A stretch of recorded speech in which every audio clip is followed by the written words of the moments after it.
Thank you for joining me on this edition of Rattling the Bars. I'm your host, Mansa Musa.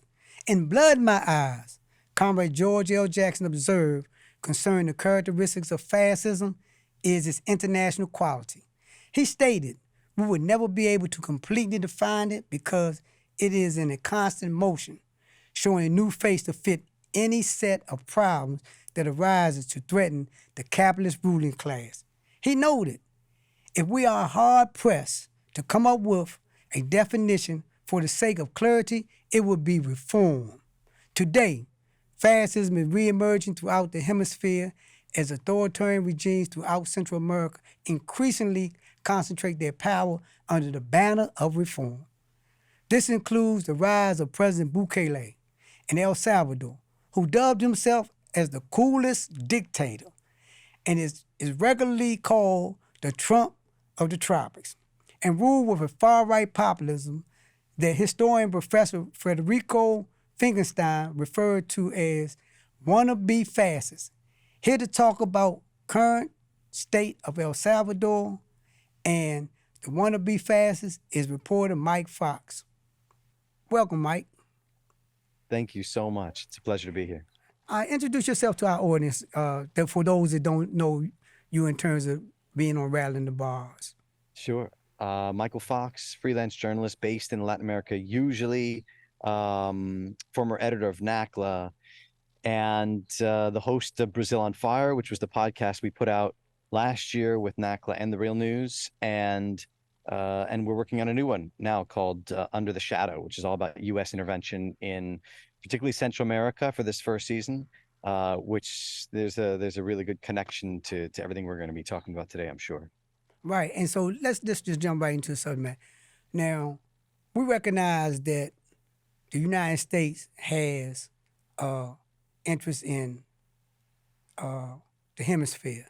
We recognize that for a long time they've been very active in trying to destabilize Cuba. We recognize that when it comes to Latin America and Central America, they've always been in that space. I think Ralph Agee in his book Inside the Company was the first one to educate people on what was going on in Central America and Latin America. And then we're on the anniversary of the assassination of Salvador Allende from Chile. But here we are now in the 21st century talking about the rebirth or the continuation of fascism, and more importantly, how fascism looks today in the hemisphere. Tell us a little bit about what's going on in El Salvador, and we're going to segue into other countries that's replicating this model that we can attribute to the United States. Well, the big thing in El Salvador, and this goes back about 4 years, is a man named Nayib Bukele, who's the president. He won in 2019, and he has extremely authoritarian, taken power moves to take control. First, he won the presidency. I mean, if we look back, he actually was a member of the FMLN, which is the traditional leftist party. Of course, that was the guerrilla movement that came out of the Civil War in 92. It became a political party. They won office several times. And he was actually a mayor for the FMLN in Nuevo Cuscatlán and then in San Salvador. The FMLN kicked him out because they said he was creating divisions between their party, and then he went independent, and then that's how he won office in 2019. But from there, he had a very clear idea about he was an outsider, very inspired by Trump, the idea of trying to break the traditional two-party system that had come out of the Civil War, where you had the kind of the right-wing Arena party, and the other one was the FMLN. And his focus has been on crime, battling crime. Now, he's a very interesting character because what he's done is consolidated more and more power around himself.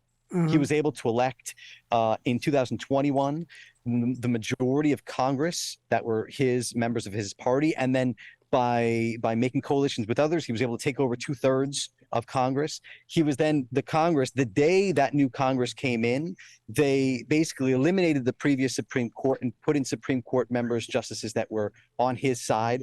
So it's been this power move all the way. And what he did starting last year was an absolute crackdown on crime. Now, if you remember going back a long time, El Salvador's had a very, very difficult battle with gangs. The country's had an extremely hard time. Now, here's the fascinating thing about Bukele. Right now, he has a 91% approval rate in the country, 91%. And that's because basically massive crackdown. He said, we're eliminating habeas corpus. We're limiting the rule of law, and we are going to take people and lock them up. And basically, he's locked up more than 70,000 supposed gang members, many of them innocent, and they're just sitting in trial. They've been extending the state of exception that they instituted roughly a year and a half ago. The 18th time they extended it just recently. And it now is the country with the highest prison population in the world. And the problem is that no one is actually going to trial. There's no justice that's actually happening. People are literally just waiting for something to happen. And many innocent people, hundreds have died since he started his massive crackdown. We know that at least 200, but the movement of victims of the regime say it's over 300 now. And everyone's held incommunicado. Like, family members cannot speak with their family members in jail. They can't even speak with lawyers. So it is a state of absolute exception. It is extremely concerning. But of course, the country, people are seeing their lives have changed for the very first time. They can walk the streets freely at night. They don't have to worry about crime, which is amazing in a country that was battling gang situations for so long. So it's a very, very complicated situation in the country right now. And that's the contradiction that I want to talk about in terms of the current state of El Salvador as it relates to what people perceive to be safe, as opposed to what it was before.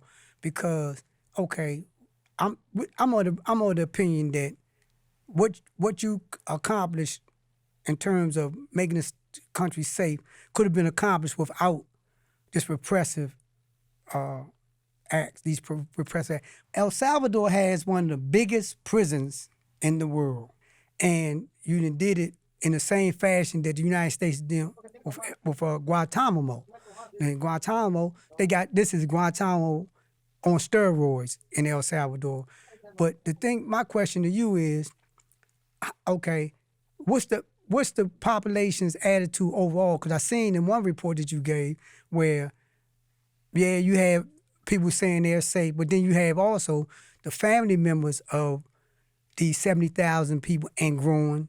There's some of them, like, I think they say only 30% of them is gang members, or less than 30% are actually can be identified as gang members. What are the people saying in terms overall saying? Is everybody in agreement with them, or do we have opposition? Well, that's just it. Obviously, there's opposition. In fact, I was there on May 1st, and there was a big march, thousands of people in the march, marching downtown, calling for their family members to be released, calling for the innocent to be let go. And there was one woman I met, and she had a really fascinating take. She said, you don't really know what the reality is until they come and take your loved one away. That's right. And now I know. And now I know. Because her husband's been in jail for months. She has not talked to him. He has diabetes, and she can't even get him medicine. And that's the thing, is they can't just you can't just send a care package to people in jail. They have a certain amount of money that you can be paying per month to increase the amount of food that they might receive, but you can't just, it's somebody who's sick, and so we're going to send them something. That just doesn't work. And you don't even know if your loved one is actually getting is actually receiving the benefits of that money that you're putting in there. There's a couple of cases in which a family member, continued to pay that money for several months, and then only then found out that her husband had died months before, and she had been paying money for him to get extra amounts of food and different types of food throughout that time, and she was never told. So there is obviously opposition. The opposition is growing because the more people that are locked up, the more family members and people realize that, hey, there is something happening that is very sinister. But like I said, if it hasn't touched your family and you're seeing Bukele doing things that they never thought would happen, then they're kind of willing to go along with it. This is why it's such a, like you said, the contradictions. It's such a complicated moment in the country now. And here's what's really scary. So the elections are next year. In El Salvador, legally, constitutionally, Bukele should not be able to run again. You're not allowed to run for re-election. But since he has a majority in the Supreme Court, since he's locked up the Legislative Assembly, he's locked up the Supreme Court, they've 3 months after the new Supreme Court came in, then they basically said, no, he's good to go for re-election. He's already said he's going to run for re-election. Not just that, but announced earlier this year that he's going to be transforming the municipalities and the look of the municipalities, basically gerrymandering across the country in order to shore up support there. So there's going to be big elections next year where they're going to vote for new mayors, new legislative assembly members, and they've decreased the number of municipalities by 90% and the number of local officials by 90%. And why? It's because he knows if new people are going to be elected, the majority of the population are going to vote for people from his party. So it's basically this massive consolidation of power. And there is no end in sight of the state of exception. There is no end. There was no one expecting that he's going to lift the state of exception and innocent people, they're actually going to have trials and those people who are innocent can go home. That's just not happening. And it's really concerning. And and this is in fact terrorism. And then we look at the impact that El Salvador is having in that hemisphere, because I recall that in history, I think it was Eisenhower who came up with this concept of what he called the domino effect. And historically, they were saying the domino effect was that any country, anybody that was communist leaning, a country that was communist leaning, would fall to the influence of Russia, who was the dominant communist country during that period. But this is the domino effect. When it comes to fascism. Talk about how this is impacting other countries in that hemisphere. Right. Well, and there's something else interesting about the domino effect. If you remember back in the 1980s, when Reagan came in, he was afraid of the domino effect happening throughout Central America, because obviously Nicaragua was able to overthrow the dictatorship, and then El Salvador was fighting trying to overthrow a dictatorship there, and then you had Guatemala, same situation. So, and that's when Reagan was willing to throw in a ton amounts of resources and funding, and of course funded the Contra war in Nicaragua to try and stop all that. So Central America has seen the U.S. fight against so-called communism in the region and their domino effect. Right. It is what we're seeing. So Bukele has been so successful, and everyone has seen how his approval rating has just completely spiked over the last year and a half since, he's been able to crack down on gangs and put people in prison. And so we are seeing this domino effect in neighboring Honduras, where gangs have also been out of control. And don't forget that Honduras is so close to El Salvador. These are small countries. And so what we understand is that many gang members who weren't locked up fled the country and went into Honduras and in other neighboring countries, right? And so that's something that President Xiomara Castro has also said, I'm going to institute a state of exception. We are going to crack down because we cannot have the levels of violence and gangs that we've had in the past. Now, Xiomara Castro is interesting because she is, of course, the wife of Mel Zelaya. Zelaya was the president in 2009, leftist president who was overthrown in a U.S.-backed coup. And here's the interesting thing.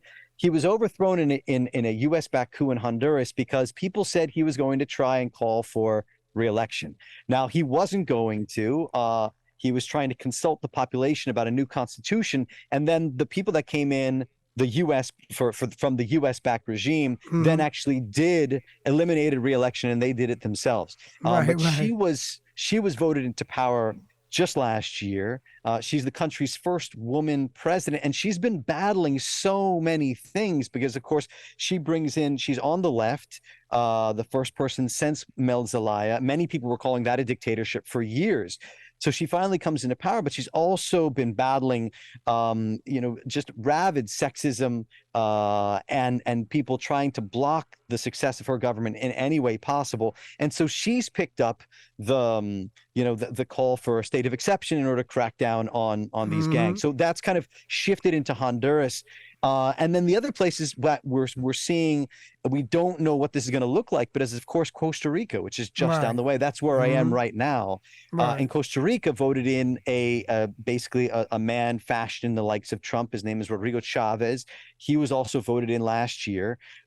He's a former officer at the World Bank, worked there for 30 years, outsider, studied in the United States.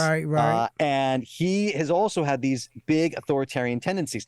Now, crime traditionally in Costa Rica has not been a big deal, but we've seen it spike by 40% violent crime and homicides just over the last year. And many people are concerned that he might be preparing to do a similar thing of what we've seen in El Salvador and Honduras. Of course, this is a different situation here because there is no military in Costa Rica, but that does not mean that the police isn't strong and important. And so there is no doubt that Bukele is having a major impact on the region, and particularly because he is the sign of someone who has come in, a supposed outsider, come in kind of with a libertarian Trump agenda, who's shaken up the country, and he has a massive approval rating. And so many leaders are saying, well, if he can do it there, then I want to be able to do it, in my own country. And you know what? And the crazy part about this, when you talk about fascism, I was reading George Jackson. He was talking about fascism. He said one of the things that when you look at the characteristics of fascism, the one thing that you can identify is when you see it's a fascist phenomenon is reform. And all of them coming in with a set of social conditions that they created by virtue of not employing, not creating a quality of life, jobs, medical, education, all those things that would create a quality of life that would make people be more apt to have a sense of community about where they live at and be more prone to be more protective of the environment. You create massive unemployment, you create squalid conditions, and then when the result is that people revert to criminal activity, now you got the perfect set of conditions to come in with this reformist mentality that's going to give you an inflated popularity, because you're popular now, as you said earlier, you're popular now until they come for your family member later on that night, or you're popular now until all three of these countries then became aligned, and now you have like a fascist blockade going on where everybody is looking up way, and the United States is sitting back saying, well, these are successful regimes because they're fighting crime, but you created the crime, and in creating the crime, you create the narrative for Bukele, you create the narrative for Guatemala, you create the narrative for Honduras, you create the narrative for Costa Rica. But talk about the economic conditions in all three of these countries. So all of this is very similar. And exactly what you said, one of the things I talked about last year in my podcast about Brazil, specifically, it was called Brazil on Fire. It was looking at fascism and the rise of fascism in Brazil and the connection between the United States. And one of the things I really hammered home the whole time was, for the rise of fascism, you needed to have a crisis scenario. You needed to have an outsider who comes in with kind of an authoritarian, demagogic approach, oftentimes nationalistic, but also us versus them, who's attacking the other people, saying that I'm coming in and I'm going to make it could be attacking the immigrants like we saw with Trump, or it could be attacking the left or the communists, whatever it is. And then the absolutely anti-democratic and the authoritarian push in order to try and retain power. And so that's what we're seeing. That's what we saw with Bolsonaro. It's obviously what we saw with Trump. It's what we saw in the case of we're seeing in the case of Bukele, and then also with Rodrigo Chavez here. And like you said, the conditions are the crisis that the countries have been sunken into: rising poverty, rising inequality, of course, crime, particularly in the case of El Salvador, and also in the case that's been rising in Costa Rica. And so the leaders that come in say, we're going to break with this traditional parties. We're going to shake things up. we're gonna change things for the better. And here's one of the things that's been fascinating. Even in Costa Rica, there's people that I've met interviewing people on the street that have actually said, yeah, you know, Rodrigo Chavez is all right, but I wish we had Bukele. I cannot tell you how many times I've heard that in Costa Rica. I've heard that in Honduras. So there is a certain amount of the population that wants even more. They want more crackdown, which is really concerning because they'd like to take it to a whole other step. Now, is Rodrigo Chavez in Costa Rica willing to do that? That's another question. In Costa Rica, there was a stat. I was interviewing somebody the other day for a story that I was working on here. And he said that Costa Rica went 30 years ago. Costa Rica had one of the lowest inequality rates in the entire region, lowest poverty rates, which is that's the image you have of Costa Rica, right? You imagine it's a peaceful country, everybody's cool, it's fine, it's all green, it's perfect, right? And he said it went from one of the lowest inequality rates in all of Latin America to one of the 4 highest in 30 years. And that's from gutting the social welfare states, from gutting the social programs. And here's the thing, Rodrigo Chavez comes in, and he comes in on a discourse which he says, I'm going to save the country, but he's also has a discourse of gutting the social programs even further, and of gutting Social Security, and and so it's a contradiction in terms, but he's able to do it because he comes in as this image and social media. Social media, I mean, it was huge for Trump, right? It was huge for Bolsonaro. That's how they won their elections. Bukele is like a social media star. And Rodrigo Chavez, he himself spoke at the World Economic Forum not long ago, in which he said, look, I won because of social media. If it was not for social media, I would not have won this election. And what he said was, the rules of democracy are changing, and we have to understand how they're shifting and changing, and we have to not just change with them, but push them in a way that helps us achieve our ends. And that's an extremely concerning idea, right? Because they're saying basically, we don't need the traditional media. We don't need to roll with what we've rolled with before. We now have the power of social media in order to influence people, push fake news. Bukele has created these troll farms where they've been basically, you know, undercutting and attacking, using fake news and whatnot, people who are his opponents. We've seen some of that start to happen here in Costa Rica, and obviously there was just a massive campaign which they called like it was called the fake news propaganda team in Brasilia that was part of Bolsonaro.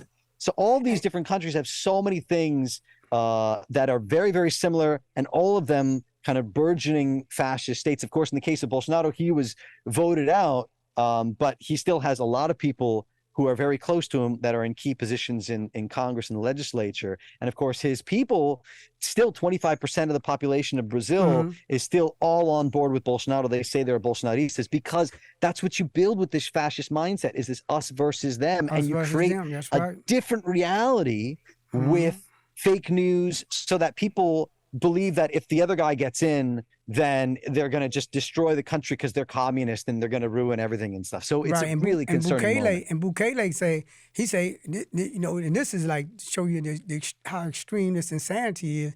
He say that he the coolest dictator there is. You actually brand yourself as a dictator, and you brand yourself, and I think one social scientist called him a wannabe fascist, right? But the reality is this here, is that the conditions are so deplorable in these countries. The social conditions are so deplorable in this country that it make it right for like a Bukele. Because when we look at how Trump set the template for how to be an idiotic politician. You know, like, don't break the norm when it comes to anything like supposed to be standardized. Act ignorant, just be outlandish, say outrageous things, and because you got people that's like dissatisfied with the current state, and you see that, once you see that, you can get people, crime is bad, and crime is bad, was bad in El Salvador, but the reality is that the crime was bad not because of the people that wanted to commit the crime. The crime was bad because you create a climate where you don't give people no alternative, and then as they run amok, now you create the climate. Now you got the conditions for to become a Bukele, or you got the conditions for Costa Rica, or you got a condition for El Salvador. You got these conditions. But talk about going forward. Talk about going forward. Where do you think at the end of the process? Because one thing I know for sure, and two things for certain, is that it's always going to be opposition to fascism. It's, no matter what the case might be, it's always going to be opposition. But how do you see that playing out? Because he didn't manage to get control the institutions. So basically, it's a coup, a sterilized coup that he's doing. That these are new coups that's coming in place now. The coups where you systematically set up the climate where, like, you take over the institutions, then you get elected in, and you say, well, I'm duly elected. Y'all want me here. That's why I didn't come in with no gun. I didn't come in and shoot nobody. I didn't overthrow y'all like they did Salvador. And I came in with y'all blessings. But going forward, how do you see this playing out in terms of the opposition? Because he got this model, and this all the way across the board. You got this model where you could easily say, oh, you a communist, or you a gang. Really, they took the communists out of the equation there. The communists don't really matter. Was, oh, you a gang member. That's so right. How you think how you think it's going to play out in this hemisphere? Well, so there's two things that are happening in El Salvador, and you touched on one of them, and that's like Bukele's image of like the cool dictator, right? He even tweeted out a few months ago, strong men create good times. And what's fascinating and what's really interesting, and we can't forget this, is that he has this image because remember he was the one that brought in Bitcoin. He created the first country to welcome Bitcoin in as legal tender in a country. And so there's been a large amount of libertarians that have come into El Salvador. They've been spreading the word that he's not that bad, that this is a great spot, this is a great place to go, now it's safe. And so he's trying to, on the one hand, he's trying to build this image of hey, this really cool guy, this whole authoritarian thing isn't that big of a deal. And, I'm into Bitcoin, I'm into changing the world, and we can do that together. So like one image, that's one image. The other reality is, like you talked about, what we've been talking about before, is this power grab, authoritarian on the ground. There will always be opposition. The more that people are jailed, the longer that they are in jail, the opposition will obviously grow. But it is concerning because, like I said, next year, he's going to be reelected. There's almost no doubt that he'll be. There were polls that came out just a little bit ago in which they said if the election was right now, he would win with 65% of the votes, and his closest challenger had like 4 or 5 or 6%. So there's just no way he will lose, right, if he's allowed to win. And then also he's going to have the power grab on the local, municipal, legislative, the courts. He's going to sew it all up.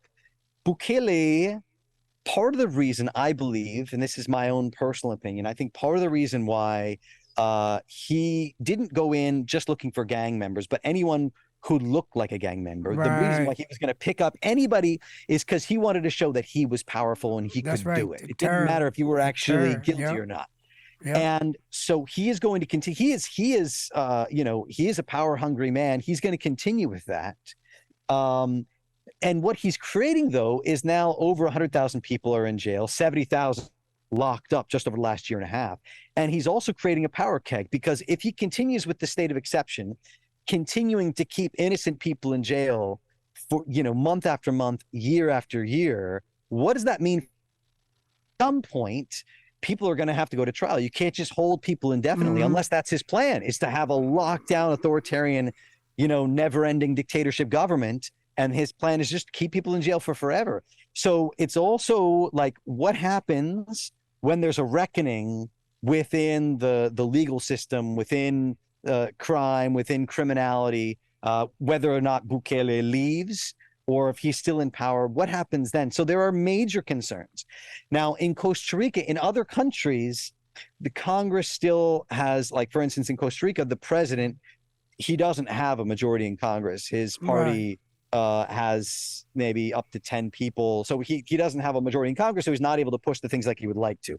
The courts have been pushing back against Rodrigo Chavez here in in Costa Rica in a lot of ways just recently. And so it's going to obviously be hard for Rodrigo Chavez to do the things that he wanted to do. In Brazil, we saw that Bolsonaro's power moves were substantial. And if it wasn't for the Supreme Court to consistently be pushing back against them, and also the governors and whatnot, Bolsonaro may have been able to accomplish way, way more. But the Supreme Court held the line, and they were able to stop Bolsonaro from acquiring, enough power to keep himself into power for much longer, to hold elections that would show that he should have won or whatever else, even though his people believe that was the case. So go ahead, Mike. So I mean, just to close, I'd say, we're seeing a situation, I think, in the region where some people are holding on to power, but other people, like in the case of Trump and in the case of Bolsonaro in Brazil, are going to say, fine, after they tried to do fraud and do everything else, okay, I left. But they're going to try and come back into power 4 or 5 years later. And in some cases, they may be winning. And so that's another concern, is what does this fascism look like in cases where someone authoritarian has taken power? In the case of El Salvador, Bukele came in to win it and to hold on and to not let go. But other people, might be playing the long game, like in the case of Trump. And so it is very concerning. But I will say this: the Central America, Latin America is a region of resistance, right? These countries have lived through decades and decades and decades of dictatorship. They know what it feels like. It doesn't feel good, but they also know how to hold out, and they know how to play the long game for a long time. So I mean, in the end, actual, the people will achieve, democracy will reign, and there'll be a turnaround. But the problem is how long will that actually take? Yeah, and in the case of El Salvador, it's really concerning. And Mike, and as we close out, talk about what's your next project? What you'll be doing next as we close out. Yeah, so I'm working on a podcast called Under the Shadow, which essentially looks at Latin America under the shadow of the United States, whether that was coup attempts or intervention, invasions that they've seen for the last 200 years. This year is the 200-year anniversary of the Monroe Doctrine, which was basically a doctrine set by Monroe back 200 years ago, which said that which said basically that Latin America is ours, and we can't have intervention from the other countries, but we're the ones that are going to control this region. So for the last 6 months, I've been traveling around Central America to all the countries in Central America, going to key places where things happened in the past, to understand what happened there and to make those connections and to tell the stories of U.S. intervention abroad in Latin America. So the podcast should be out beginning in January. I've just launched a Kickstarter that I'm trying to raise funds for, and people will be able to find that on the Real News site pretty soon. And that's what my big focus is, right now. There you have it. Mike, you Rattling the Bars today. You really educate our audience on all things that's going on in the hemisphere. But more importantly, you educate our audience on understanding that when you don't speak out against fascism, when you don't speak out against totalitarianism, then what you're going to get in the end, you're going to get 70,000 people locked up. You're going to get countries, you're going to get a domino effect, the other countries following suit. We ask that our audience continue to support the Real News Network and Rattling the Bars, because only that you're going to get this information, such as the Mike and his upcoming documentary and his upcoming podcast, where you're going to get insight into what this country, the United States of America, is financed, what your tax dollars is promoting. Your tax dollars is promoting countries where they don't have no rule of law, and because of this, you have innocent people that are being locked up under the pretense that making this country safe. Thank you, Mike. Thank you very much for joining us today, and continued success in what you're doing. Thank you so much. It's been such a pleasure.